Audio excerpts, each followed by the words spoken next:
What's up, everyone? It's Kev, the YouTube audio guy, the YouTube channel for short, informative videos in plain English on how to create clean, creative audio.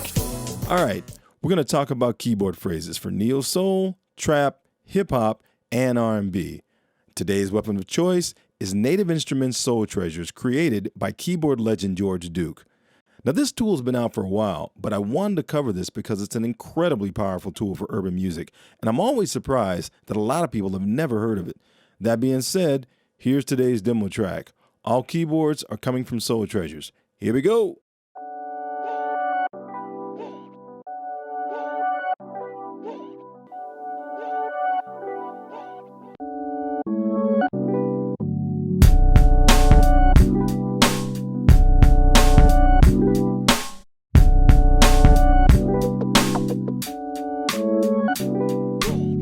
All right, let's break down how I did this. Okay, we're in Contact, so let's go to Soul Treasures. Single click on Instruments. Let's go down to Wurlitzer 90 to 117 BPM and click on that. And let's scroll down to 093 Sweetness 1. Here we are, and let's double click. It loads in, and now let's click on Trigger. Okay, here's how Soul Treasures works. On the Contact keyboard, down below right here, you see that the keys are coded by color. These colors define three categories: trigger, tuning, and FX change. The first category is trigger, which are the blue keys right here. Plan notes on these keys will trigger the chord slices up above here, which are also represented in the trigger display right here. Okay, so let's play some keys and let's watch this area here and the trigger display here.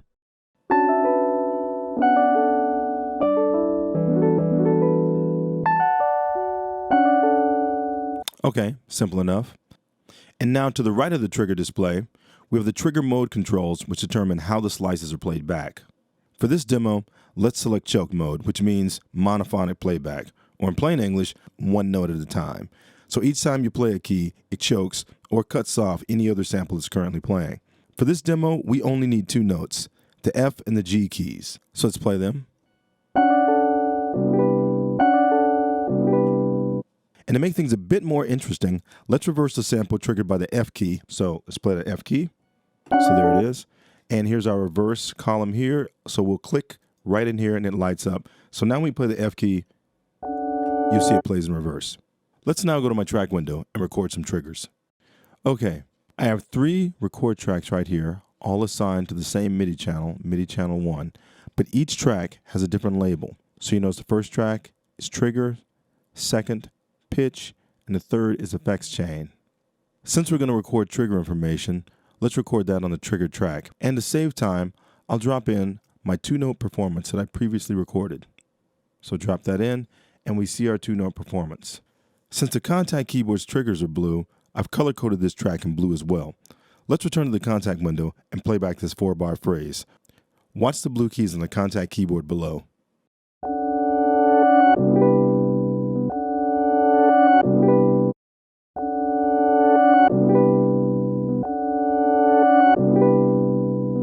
Okay, a little monotonous, but we can fix that.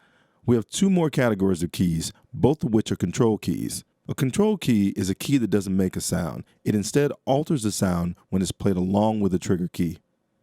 Let's start with the green keys down here. These are pitch controls. Pitch controls also correspond to this display right here. As I play these keys on my keyboard, if you watch this tuning display right here, I'll play, and you actually see a tuning offset show up in this area. Okay, so now let's play that along with a trigger key.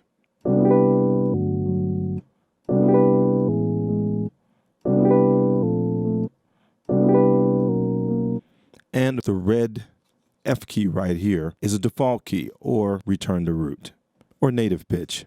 Let's now go back to my track window and add some pitch variation in the 4th bar. Okay, we're back in our track window, and now let's add some pitch information to our pitch track right here. And to save time, let's go ahead and drop in some information I've already pre-recorded. And there we have it. The 4th bar now is going to have a little bit of a variation. And to be consistent, you'll notice I've color-coded this green to match the keys on our Contact keyboard window. Okay, let's go back to that Contact window. We're back in the contact window, so let's watch the green pitch control keys and the blue trigger keys, or you can watch the tuning and the trigger displays above. Here we go.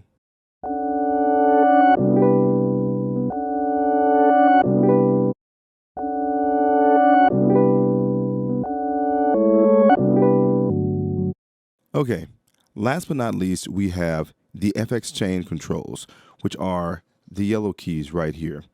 Now these are real cool. The way they work is, as I press these keys, if you look up here in the FX chain display, you actually see that I'm activating a number of different digital effects, 11 in total. So let's press those keys, and you actually see the effects named as I go through each key. The red C key triggers no effect, or bypass, which is the default. All right, so let's hear it.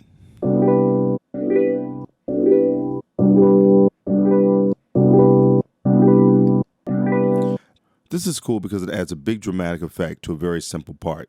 Let's now go back to that track window and let's add some effects to our performance. To save time, let's drop in some information I've already pre-recorded on the effects chain track. Let's go ahead and drop that in. And to be consistent, I've color-coded it in yellow to match the keys on the contact window. I'll now enable our beat track for playback. And let's return to the contact window and watch all the keys during playback. Here we go.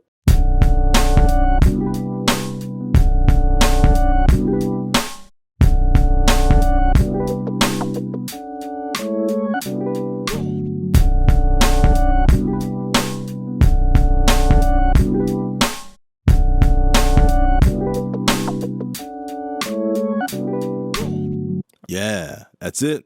If you'd like a session file of today's lesson, go to www.youtubeaudioguy.com and please subscribe to this YouTube channel. Thanks for watching. See you next time.